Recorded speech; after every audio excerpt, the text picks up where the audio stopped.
এই সকালবেলা কোথায় চললে শুনি? সামনে আসছে চৈত্র মাস, কোথাও কোনো পানি পাওয়া যাবে না। জমিতে সেচের ব্যবস্থা আগে থেকেই করে রাখতে হবে। সেজন্য যাচ্ছি গ্রামের বাকি কৃষকদের সাথে কথা বলতে। ঠিক আছে, যাও তাড়াতাড়ি ফিরে এসো। আচ্ছা ঠিক আছে, তুমি রান্না করে রাখো, আমি বাড়ি ফিরে খাবো।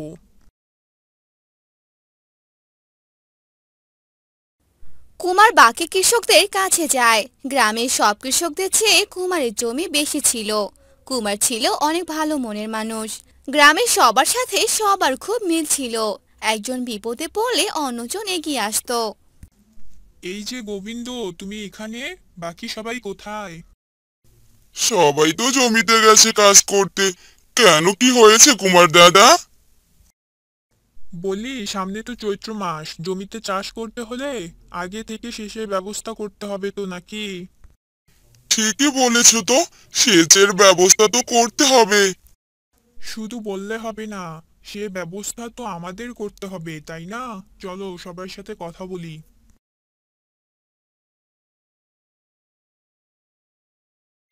কুমার আর গোবিন্দ বাকি কৃষকদের কাছে যায় কথা বলার জন্য।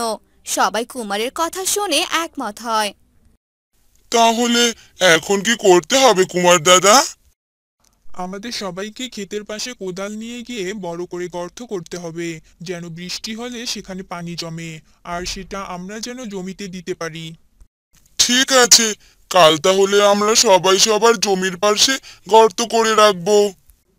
ঠিক আছে, আমি আজ বাড়ি গেলাম তাহলে। তোমরা কাজ শেষ করে বাড়ি যাও।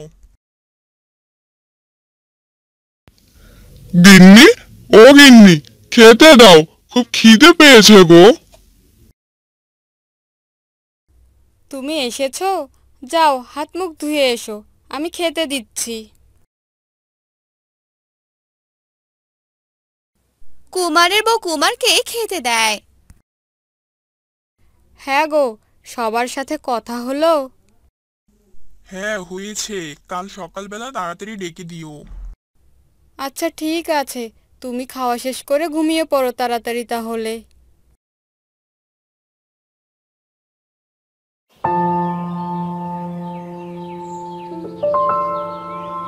গিন্নি, ও গিন্নি, আমার কোদালটা তাড়াতাড়ি দাও, সবাই আমার জন্য অপেক্ষা করছে।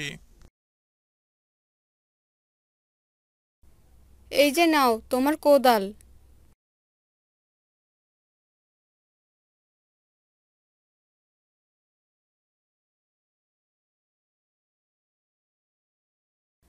এরপর কুমার আর গ্রামের বাকি কৃষকরা সবাই সবার জমিতে যায়। গর্ত করার কাজ শুরু করে দেয়। দেখতে দেখতে তাদের কাজ শেষ হয়।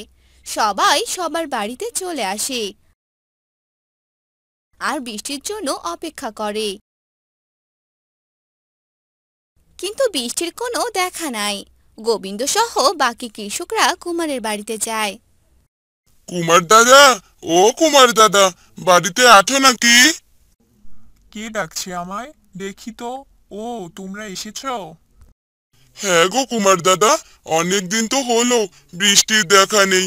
জমি মাঠ সব তো মরুভূমি হয়ে গেছে, কোথাও কোনো পানির ব্যবস্থা নেই। সেটাই তো দেখছি, কি যে করব, কোনো উপায়ও খুঁজে পাচ্ছি না। এখন সব ভগবানের উপর। আরো কিছুদিন দেখি কি হয়। হ্যাঁ, ঠিক বলেছ। আর কদিন দেখি, ভগবান নিশ্চয়ই আমাদের কষ্ট বুঝবেন। হঠাৎ একদিন কুমারের বাড়িতে এক সাধু বাবা আসে। বাড়িতে কেউ আছিস? কে ডাকছে?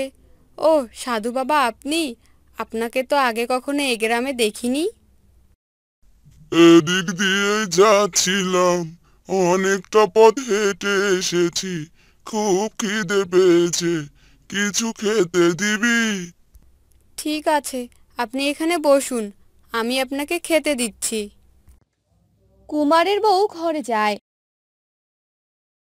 কুমার ঘরে শুয়েছিল। কুমারের বউ কুমারকে গিয়ে ডাকে। কি গো শুনছো? ওঠো তাড়াতাড়ি। কি হয়েছে গিন্নি, ডাকছো কেন? একজন সাধু বাবা এসেছে, এদিক দিয়েই নাকি যাচ্ছিল। ওনার নাকি খুব খিদে পেয়েছে। ঘরে তো কোনো খাবার নেই, শুধু আটা আছে, আমাদের 2 দিন চলবে। বলে তো এলাম খেতে দিচ্ছি, কি করবে এবার বলো তো? যা আছে তাই দাও। আটা আছে না, ওটা দিয়েই কিছু বানিয়ে দাও। আমাদের খাওয়ার চিন্তা করো না, আমি ঠিক একটা ব্যবস্থা করব। আচ্ছা ঠিক আছে গো। কুমারের বউ আটা দিয়ে কিছু বানিয়ে সাধু বাবাকে খেতে দেয়। সাধু বাবা খেতে খেতে লক্ষ্য করে রে মা, তোদের গ্রামটা এমন হয়েছে কেন? মরুভূমির মতো হয়ে গেছে, জমি মাঠ ফেটে চৌচির হয়ে গেছে, কোথাও কোনো পানি নেই। হ্যাঁ সাধু বাবা, কোথাও কোনো পানি নেই। 1 মাস হয়ে গেল বৃষ্টির কোনো দেখা নেই। পানির অভাবে কেউ ফসল ফলাতে পারছে না। আমাদের গ্রামের সব কৃষকদের অবস্থা খুব খারাপ। মেয়ে, অনেক তৃপ্তি পেলাম রে। ভগবান তোদের মঙ্গল করুক। আর হ্যাঁ, চিন্তা করিস না, আজকেই বৃষ্টি হবে। কিভাবে সাধু বাবা? 1 মাস হলো বৃষ্টির দেখা নেই। আমি সাধনা করে ভগবান শিবের কাছে বর পেয়েছিলাম। তার কাছে যা চাইবো তাই পাবো। একটু দাঁড়া, তোদের সবার দুঃখ দূর করে দেই। এরপর সাধু বাবা চোখ বন্ধ করে ভগবান শিবকে স্মরণ করে বৃষ্টি চায়। হে মহাদেব, এই গ্রামের বৃষ্টি দাও, সোনার বন্যা বয়ে দাও। সাথে সাথে বৃষ্টি চলে আসে। গ্রামের সবাই তো মহা খুশি। বৃষ্টির সাথে সাথে সোনার মোহরও পড়ে। কুমার ঘর থেকে বের হয়ে দেখে কি গো গিন্নি, এ তো সোনার বন্যা হয়ে গেল। বৃষ্টির সাথে সোনার মোহর, কি কাণ্ড গো গিন্নি। সব সাধু বাবার দয়া হয়েছে গো। সাধু বাবা, আপনাকে অনেক ধন্যবাদ। আপনার দয়ায় আমরা সবাই এ কষ্ট থেকে মুক্তি পেলাম। আশীর্বাদ করি তোদের সব সময় মঙ্গল হোক। তোরা অনেক ভালো মানুষ।